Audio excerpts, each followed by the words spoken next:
welcome to another video by LSX Engines Tuning and Marine.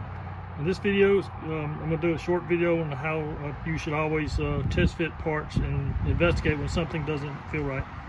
So in this particular case, I just installed the exhaust manifold on this side of the engine, and as I was trying to bolt it up, I felt it just didn't feel like it was trying to pull up to the engine very tight or properly. And instead of tightening the bolt and just trying to pull it on, I knew something was wrong because I couldn't get it to go up there by pushing on my bare hands. So I took the manifold back off, and I realized, or I found that this pipe plug sticking out from the block is hitting the exhaust manifold. So that's why it won't seat.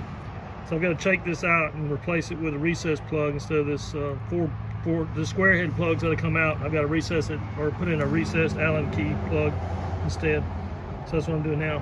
But never force things. Always, if you run into a problem and it doesn't feel right, go with your instinct, pull it off, and investigate and see what the problem is.